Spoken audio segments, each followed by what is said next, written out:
Hi friends, welcome to AVS Telugu vlogs. మన యొక్క AP రాష్ట్ర వ్యాప్తంగా ఉన్నటువంటి ఫిజికల్లీ హ్యాండిక్యాప్డ్ పర్సన్స్ ఎవరైతే ఉన్నారో వారికి సంబంధించి ఏపీ సీఎం నారా చంద్రబాబు నాయుడు గారు అదిరిపోయే శుభవార్త తీసుకువచ్చారు. 3 చక్రాల వాహనం అయితే ఇస్తున్నారండి.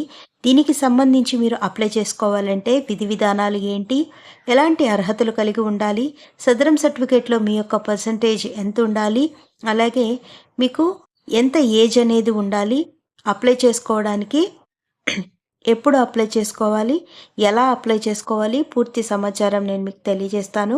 మన ఛానల్ని మొదటిసారి చూస్తున్నట్లయితే సబ్స్క్రైబ్ చేసుకోండి. గవర్నమెంట్ నుంచి వచ్చే ప్రతి చిన్న అప్డేట్ ఎప్పటికప్పుడు నేను మీకు తెలియజేస్తూ ఉంటాను. ఆంధ్రప్రదేశ్ ప్రభుత్వం మరో కీలక నిర్ణయం తీసుకుంది. రాష్ట్రంలోని దివ్యాంగులకు తీపి కర్బూరు అందించింది. 100% రాయితీతో 3 చక్రాల వాహనాలను అందించాలని నిర్ణయం తీసుకుంది.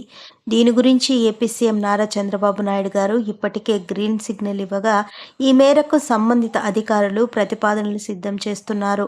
అయితే మనం చూసుకున్నట్లయితే ఈ యొక్క వాహనాలను 2024-2025 సంవత్సరానికి గాను నియోజకవర్గానికి 10 మంది చొప్పున 1750 మంది దివ్యాంగులకు ఈ యొక్క వాహనాలు అనేది పంపిణీ చేయబోతున్నారు. అలాగే చూసుకున్నట్లయితే ఒక్కొక్క వాహనం ఖరీదు ₹1,00,000 వరకు ఉంటుంది. మొత్తంగా 17.50 కోట్ల రూపాయలైతే ఈ యొక్క స్కీమ్కి 3 చక్రాల వాహనానికి మన యొక్క ఏపీ ప్రభుత్వం వారు వ్యయం చెల్లించబోతున్నట్లుగా తెలుస్తోంది. అయితే మనం ఇక్కడ చూసుకున్నట్లయితే రాష్ట్ర వ్యాప్తంగా 3 చక్రాల వాహనానికి సంబంధించి క్షేత్రస్థాయిలో దివ్యాంగుల నుంచి భారీ డిమాండ్ అయితే ఉంది. గత ప్రభుత్వం హయాంలో ఒకసారి మాత్రమే పంపిణీ చేసినట్లు సమాచారం. దాదాపు 4,000 మంది దరఖాస్తు చేసుకుంటే 1,750 మందికి మాత్రమే ఇచ్చారు. ఇప్పుడు కూటమి ప్రభుత్వం ఏటా 3 చక్రాల వాహనాలను పంపిణీ చేయాలని నిర్ణయం తీసుకున్నారు. ఈ ఏడాది 1,750 మందికి వాహనాలు అందించడంతో పాటు ఏటా ఇదే స్థాయిలో అర్హులను ఎంపిక చేసి ఉచితంగా 3 చక్రాల వాహనాన్ని పంపిణీ చేయాలని నిర్ణయం తీసుకున్నారు.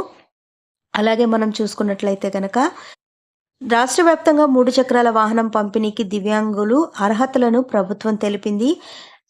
డిగ్రీ ఆపై ఉన్నత చదువులు అభ్యసించే విద్యార్థులకు, కనీసం ఏడాదికి పైబడి స్వయం ఉపాధి రంగంలో ఉన్నవారికి ఎంపికలో తీసుకోవాలి, ముందు ప్రాధాన్యం ఇవ్వాలి అని భావిస్తున్నారు. అలాగే 70% కంటే ఎక్కువ వైకల్యం ఉన్నవారికి ఈ యొక్క పథకానికి సంబంధించి అర్హులు. అయితే 18 సంవత్సరాల నుంచి 45 సంవత్సరాల వరకు వయసు ఉన్న వారికి ఈ వాహనాలు అయితే అందిస్తారు. అంతేకాదు 3 లక్షల లోపు ఆదాయ పరిమితి కూడా ఉండాలి. అంతేకాకుండా మనకు ప్రభుత్వం నుంచి వచ్చే పెన్షన్లకు సంబంధించి ఈ నెల నుంచి పెన్షన్లు అప్లై చేసుకోవాలి అనుకున్న వాళ్ళు, సదరం సర్టిఫికేట్ ఉన్న వాళ్ళు అప్లై చేసుకోండి అని చెబుతున్నారు. సో ఇవంటి మనకు వచ్చిన లేటెస్ట్ అప్డేట్. ఈ అర్హతలు ఉన్నవారు ఎవరైనా ఉంటే గనక ఈ యొక్క 3 చక్రాల వాహనానికి సంబంధించి మీరు అప్లై చేసుకోవడానికి ఏపీ ప్రభుత్వం వారు గ్రీన్ సిగ్నల్ అయితే ఇచ్చారు. సో ఫ్రెండ్స్, మనకి ఇంకొక అప్డేట్ కూడా వచ్చింది. ఇది వాస్తవమా అవాస్తవమా అనేది మనమే తెలుసుకోవాలి. సదరం సర్టిఫికేట్స్ని క్యాన్సిల్ చేస్తున్నట్లుగా తెలుస్తుందండి.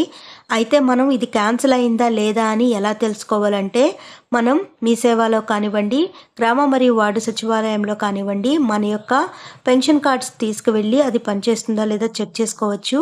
మీరు అప్లై చేసుకోండి అని వచ్చిన వాళ్ళు ఉంటే గనక వాళ్ళు తిరిగి మళ్ళీ రెన్యువల్ చేసుకోవాల్సి ఉంటుంది. ఇది నాకు ఒక అప్డేట్ మాత్రం వచ్చిందండి, మీతో షేర్ చేసుకోవాలనిపించింది, అందుకే షేర్ చేసుకుంటున్నాను.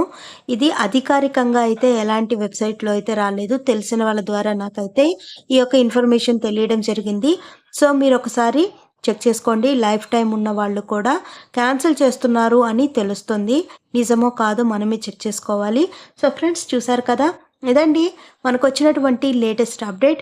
మరిన్ని వివరాల కోసం, మరిన్ని అప్డేట్స్ కోసం మన ఏవిఎస్ తెలుగు వ్లాగ్స్ ఛానల్ని సబ్స్క్రైబ్ చేసుకొని లైక్ చేయడం మర్చిపోకండి. Thank you for watching friends. Thank you.